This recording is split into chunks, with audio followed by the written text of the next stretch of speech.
Today is the final Sunday in our sermon series, Active Faith. And I'm grateful for the topics that we have reflected on together. We've talked about what if success isn't what we think. We've reflected on influence with integrity, love for our enemies, authenticity over appearance. And today, in just a few moments, we're going to talk about turning away from judgment. I also want to recognize that today is what's called Transfiguration Sunday in the liturgical church calendar. And the transfiguration of Jesus happened when he went with a few of his disciples, Peter, James, and John. They went up a mountain, and Jesus was transfigured, changed, glowing with light before their eyes. The gospel tells us that Moses and Elijah appear on the mountain beside Jesus, and that emphasizes the divine revelation that shows up in each one of these leaders. There's the law in Moses, the prophets represented by Elijah, and then we have Jesus, the Son of God. On this Transfiguration Sunday, I invite us to remember what an incredible gift it is for us to have not only the teachings and life of Jesus that we read about and see as we've been making our way through the Sermon on the Mount, but what a gift it is for us to have the ability to look back and see the example of how Jesus put his faith into action. That is, for us, the foundation of our active faith, God's love shown through our living.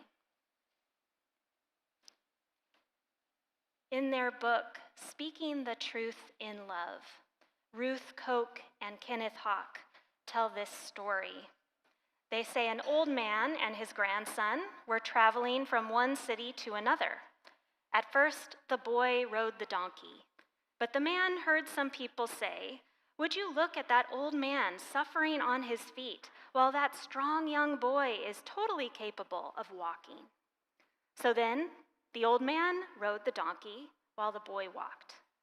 And he heard some people say, "Would you look at that healthy man making that poor young boy suffer? Can you believe it?" So the man and the boy both rode the donkey. And they heard some people say, "Would you look at those heavy brutes making that poor donkey suffer?"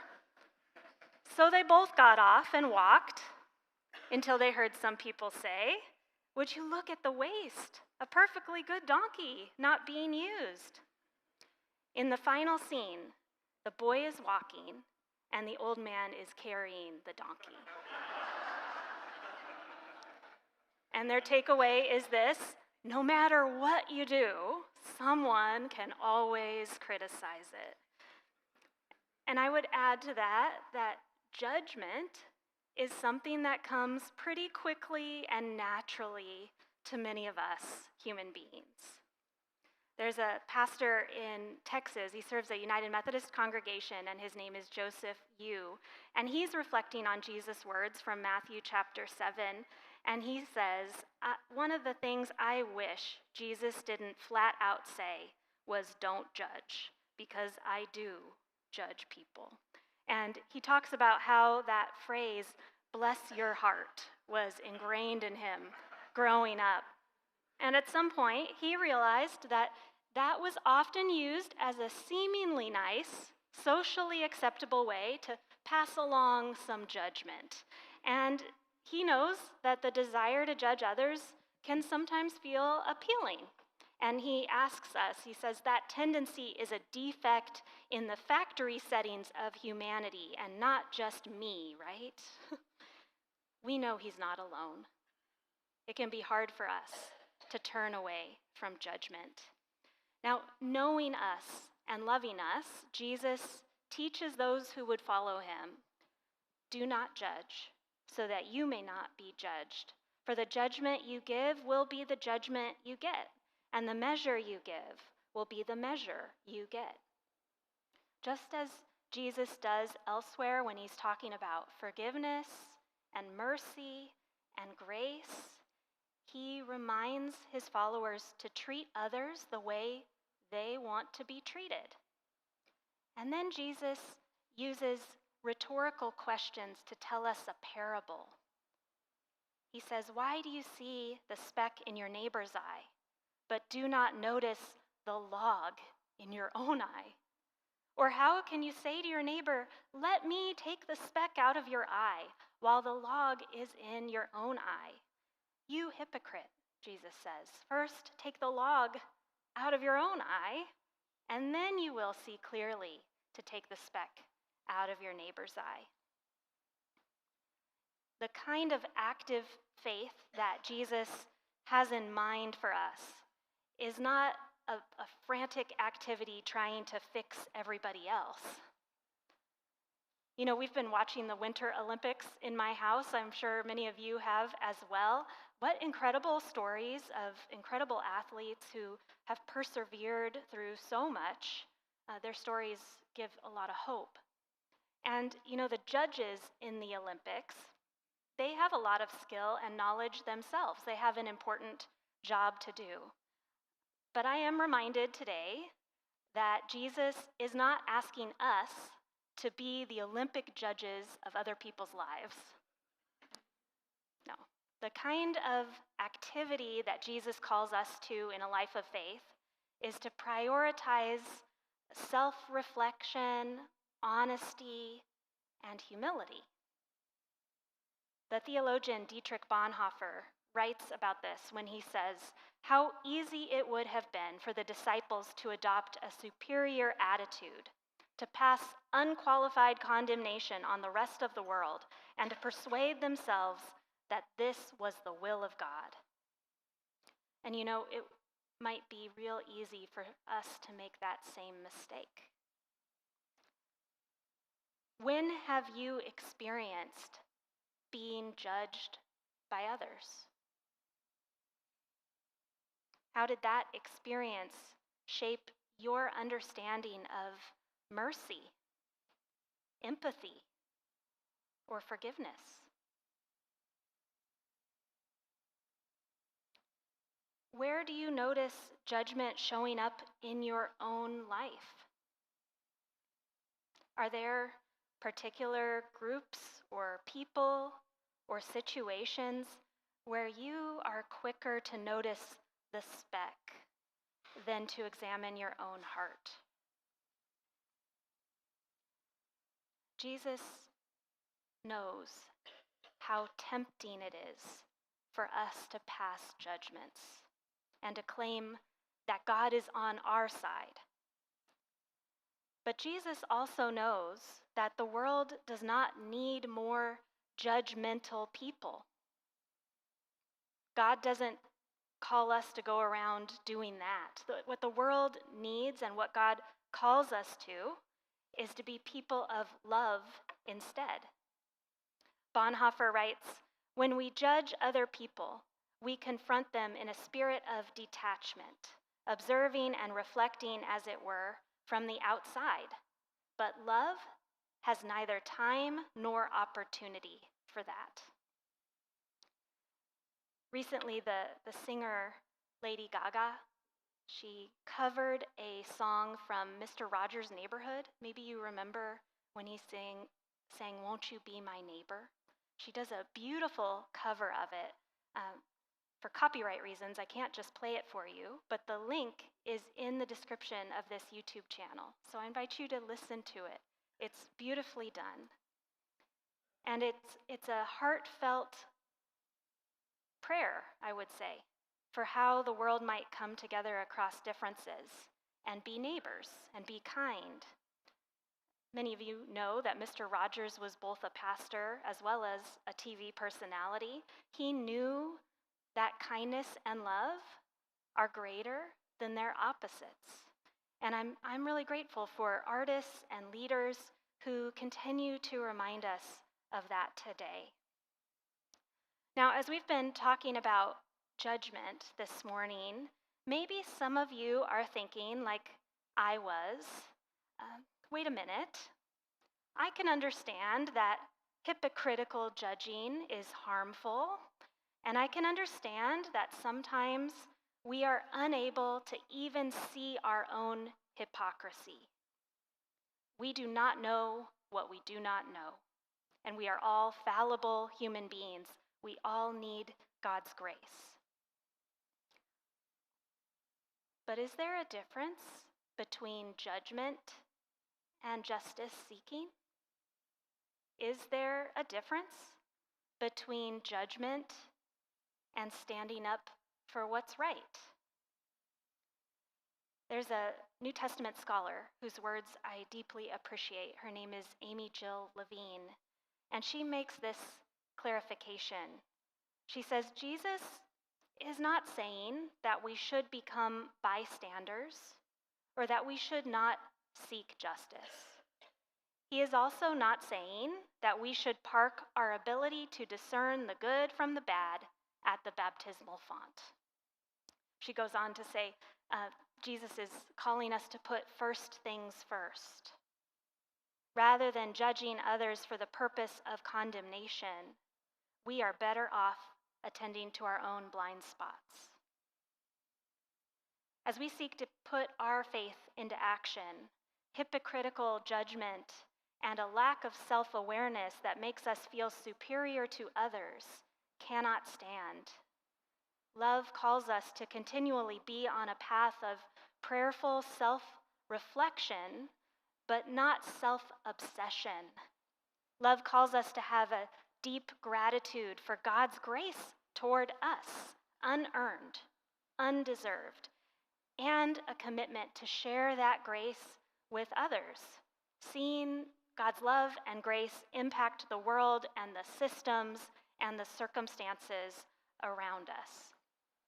Again, Ruth Koch and Kenneth Hawk, who shared that story earlier about the old man, his grandson, and the donkey, they share this insight. Many Christians may think that Jesus' loving, self-sacrificing attitude and lifestyle mark him as a passive individual, pushed around by life, taken advantage of by countless people, and finally killed. Few people realize how genuinely assertive Jesus was. Jesus actively participated in the lives of people who needed him. His compassion was not a passive sadness at their plight, but an assertive, proactive, caring involvement that commanded response and expected results. And at times, Jesus' obedience to the law of love pressed him toward loving confrontation. One of the things that I am excited about in the season ahead is that we're going to be reading through the book of the prophet Isaiah as a church during Lent. And we know, to put it mildly, we know that the world we live in is not as it should be. And so I think reading the words of this biblical prophet, even though he spoke to a time long, long ago, I think it will feel particularly resonant for us in the season ahead. You know, Jesus' life and his faith were deeply shaped by reading both the law and the prophets of the Hebrew Scriptures. As we heard in the Transfiguration story, Moses and Elijah with him on that mountain. Jesus quotes from Isaiah frequently throughout his ministry. And then after his resurrection, the early followers of Jesus, they read Isaiah's words and they saw in them confirmation that Jesus was the Messiah. And so as we go through the season of Lent, we're going to have many prayerful opportunities for self-reflection. We're going to have opportunities for discerning how God might call us as the body of Christ to seek justice and mercy today. And we'll have opportunity to study how Jesus took the prophet's words and put them into action, beckoning us to follow. You see, when Jesus says, "Don't judge," he's not just calling us away from something. He's calling us toward the heart of God. Jesus and the prophets show us that love includes seeking justice and treasuring mercy and walking humbly with God. As you reflect on Jesus' teaching today, what judgments are you being called to let go of? What prayers for justice can you bring to God humbly, lovingly, persistently? As we seek justice, Jesus knows how easy it is to claim moral superiority or to miss our own flaws and muddled motivations. And soon that could lead us to dehumanize those who need God's grace and forgiveness just like we do. To return again to the reflections of Pastor Joseph Yu, he says, I am looked upon with mercy, compassion, and grace and love by God. God asks me to do the same for my fellow humans. He says the call to not judge, for me, is less of a reprimand and more of a call to be compassionate, gracious, and loving, particularly to those with whom we feel the desire to say, bless your heart. The more loving I am, the less time I have to be judgmental. The more intentionally that I look for the image of Christ in everyone, the less I am tempted to dehumanize. Friends, what are the spiritual practices that help you grow in your love for God and love of neighbor? What helps you cultivate that kind of self-awareness and humility that Jesus is talking about, and to remain open to God's transforming grace? Maybe it's prayer or small group conversations and reflection time. Maybe it's searching the scriptures or receiving communion. Just as we've done every week in this series, I want to invite you to take an action step, to take what we've been talking about and reflecting on, and to live it in your life. And so maybe what you put into action is you take one long-term foundation-building habit that can help you with self-reflection. Maybe that's weekly Sabbath, or journaling, or one of the other spiritual practices I've already mentioned.